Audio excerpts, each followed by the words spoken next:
Everybody, my name is John Patoda, and I'm a photographer and instructor based in Pinehurst, North Carolina. Every week on this channel, I'll be sharing what I know about how to be the best photographer you can be. Whether it's taking photos at your kids' baseball games or all the way up to national and international events. Along the way, I'll be talking about camera gear and settings, photography fundamentals, editing your photos, and just simple advice to help you along the way. So let's start with the end in mind, the finished photos. I'll take you over to my SmugMug site, pinehurstphotographer.com, and let's go to a recent event that I shot, which was in Oakmont, Pennsylvania, conducted by the United States Golf Association, USGA, and it was the US Amateur in Oakmont. I have all my photos divided up into days from each event. So it doesn't matter which day we go to, let's say on Friday. I tell my students in the classroom that photographers have to be good storytellers. To go ahead and take photos that tell the story of what you saw at the event. And tell the story by taking a series of photos from different perspectives. What I mean is take photos that are wide shots, wide establishing shots, medium shots, tight shots, all the way down to the small details.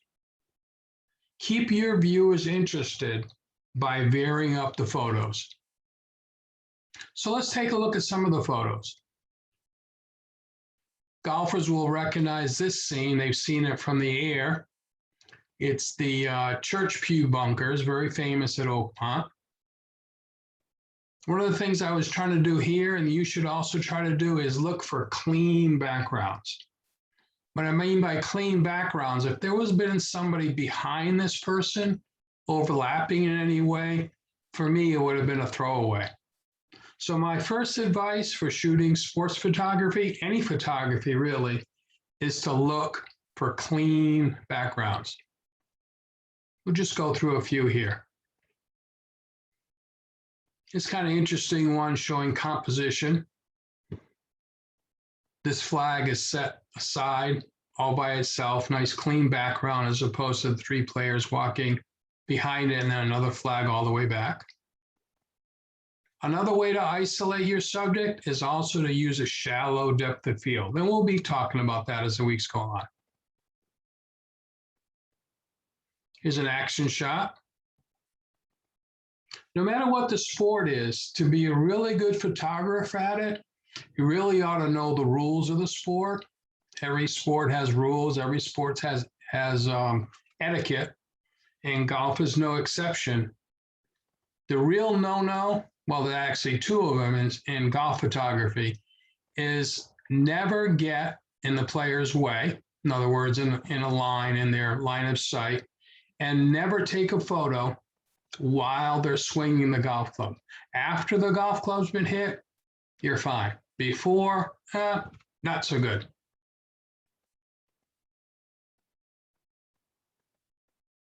Here's one of this player coming out of the sand.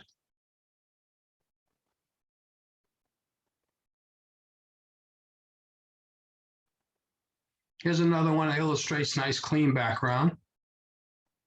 Always nice to put a sign in your photo too, just kind of places the subject into the event.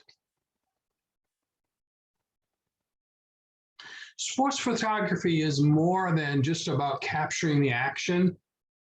To me, I like to call these little moments here the in-between moments. It's not all about at a baseball game when the bat hits the ball or the player is safe at home. It's all those little in-between moments. At a golf tournament, when the caddy is pointing, the ball is going to go left. That's one of my in-between moments. Or the caddy throws up grass to judge which the direction of the wind.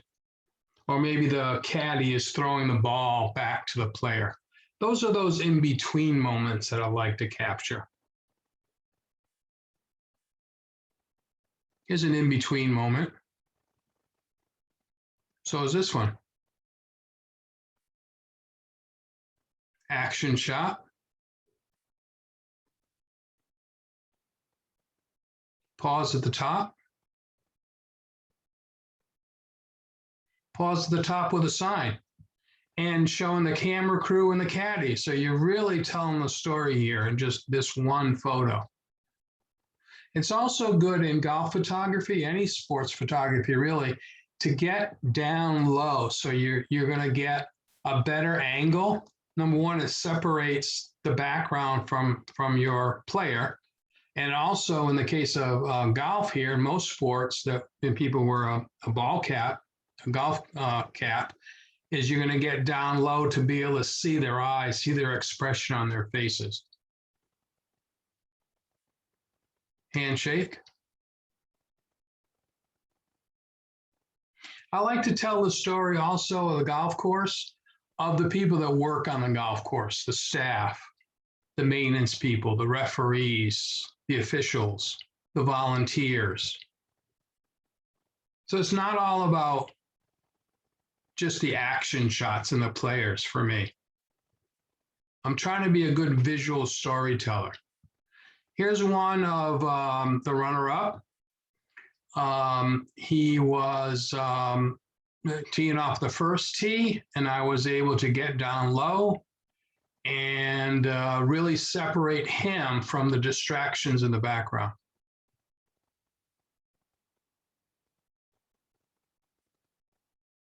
Let's go to another day.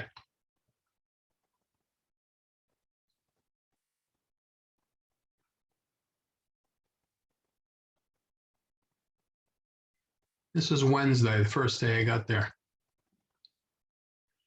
So again, cleaning up the backgrounds.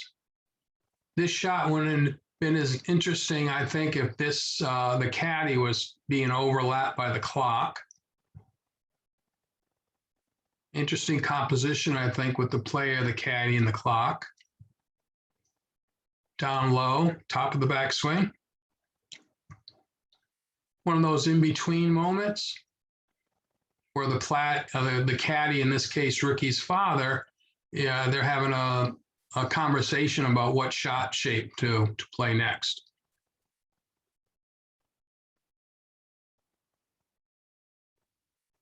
It's Ricky again. This is an interesting composition. In my class, we always talk about the rule of thirds. Of course, every rule is meant to be broken, but I do harp on the rule of thirds. I think it makes it just a little more interesting than putting your subject just dead boring in the middle. I also made sure that I moved myself so that I got Ricky's caddy, his father, and Ricky off to the side instead of being over here and all this junk on the right side. A little bit of slice of life there. Couldn't quite separate my subjects from the background here, but I used a very shallow depth of field to try to do that. Nice separation, clean background. Again, rule of thirds, nice separation, clean background. Love to get caddies when they point. Also, kind of a nice low angle here. Another low angle and those in-between moments, I call it.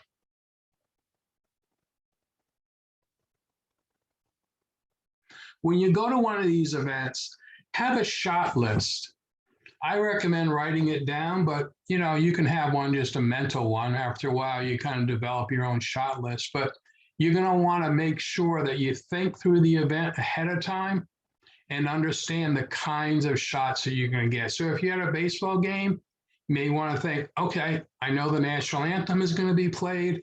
I want to make sure that I get the umpires and the players staying at attention, listening to the national anthem.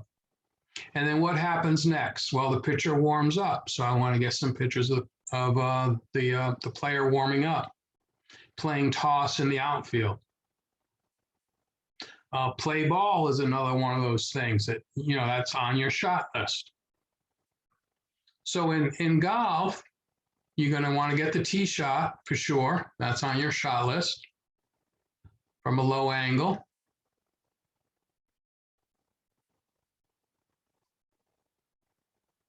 This is Mark Getz. He was the player that finished the first 2 days of the tournament with the lowest score. He's being interviewed by the press here. And here he is with his medal from the USGA.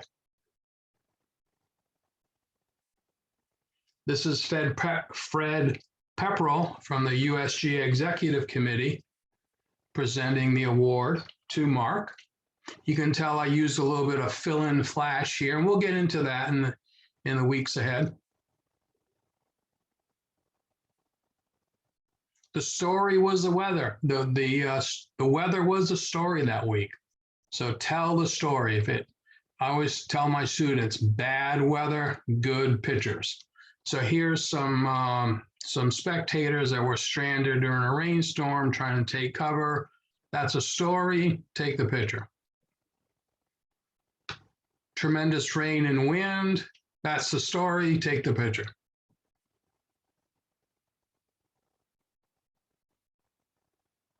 Here's a player warming up with his girlfriend as his caddy. So you can take a look through my website, John Pitoda. Actually, sorry, that's my old one, pinehurstphotographer.com, and get some sort of an idea of what I look for when I cover a golf event. Every week, like I said at the beginning, we're going to be talking about how to get these photos. We're going to do gear, and I don't want to focus a lot on gear, but it's important. I want to talk about gear that I use, camera equipment, lenses, accessories. I want to talk about a shot list, which I brought up already. I want to talk about how I edit the photos and really how you put them together in a format of wide, medium, tight, and detailed so that your viewers get a sense that they were there at your event. So thank you for watching, and look for another video next week.